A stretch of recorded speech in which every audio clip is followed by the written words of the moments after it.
Okay, so that LU decomposition was okay if we'd never had some zero pivots, because then we would really have a lower triangular matrix times an upper triangular matrix. Now let's see what's happening in the following case. So this is an example, again in 3 dimensions. So we have, if we perform the usual Gaussian elimination, which is this as the first pivot, and then we go on our elimination. So row 1 doesn't change because that's the pivot row. Then row 2 gets row 2 minus row 1, so that's 0. But then I also get a 0, and then 3 minus 2, that's just 1. And then row 3 minus 2 row 1. So that's the 0, 1 minus 2, that's -1, and 1 minus 4, that's -3. So the problem here is that I've got a 0 pivot. So I can't use this as a pivot. But what we can do is we can exchange the rows, okay? Do a permutation of the rows and change this matrix, and maybe we could do it from the start by saying I'm going to exchange row 2 and row 3.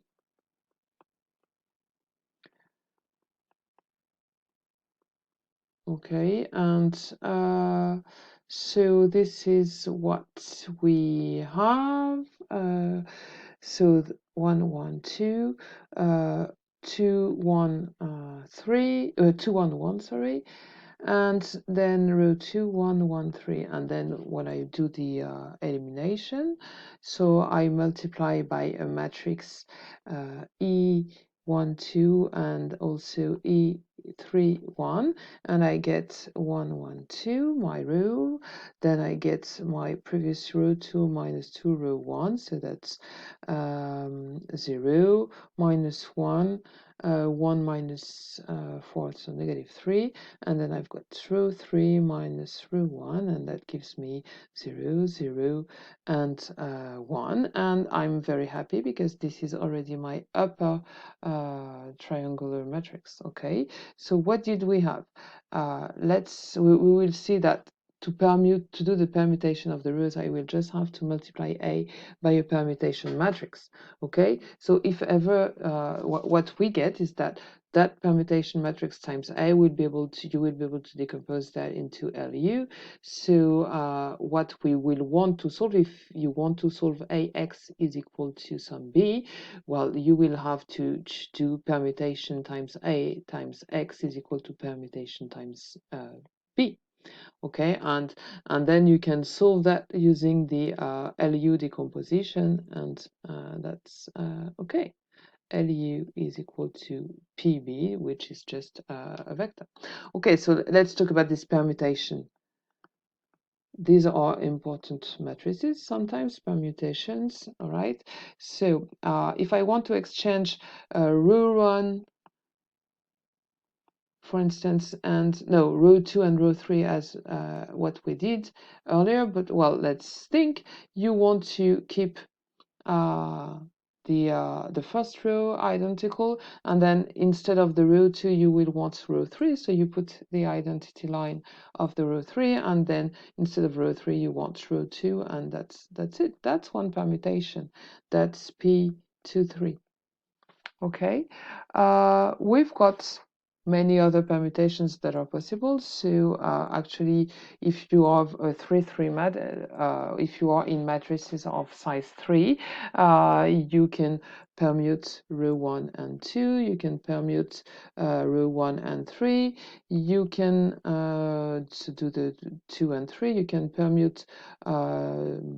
Well, 3 becomes 1. 1 becomes 2, and 2 becomes 3, so that's another one. And so 1 2 3 4, I still have you can permute nothing, so that would be the identity, and I think I'm missing one of them. Yes, I was missing the one where I put row 2 as the first row, and then row 3, and finally row 1. Okay, so how are they written? They just have the correct, for instance, that one would be I make this one, this identity line, and then I want this one, and finally I've got that one. Okay, what would be the inverse of a permutation matrix? Well, you just want to undo one permutation. So, for instance, if you have permuted row 2 and 3, then you want to permute back row 3 and 2. Okay, and so how do you do that? 1, 0, 0, 0. You want to permute row 3 and row 2. So that means that you're taking this one and you're taking that one here. Okay, that seems not too in that case, we've got that P32 is doing the inverse of P23, and we can see that if you multiply P32 times P23, so what you're going to get, so 1, 0, 0, and 0, 1, 0, and finally I'm doing that row times this column, so that's 0, 0, and finally 1. Okay, so these are inverse matrices. Okay, so you really think I want to undo what I did earlier and you get the inverse. And also, but in more general cases, if you want to permute back P3 1, what do you need to do? Well, my claim is that you just take the transpose of this matrix. So that would give me 0, 1, 0. So if I want to take the transpose, I take the first row, for instance, I make it the first column. I take the second row and I make it the second column. And I finally take the third row and I make it the third column. Okay, so I've put back my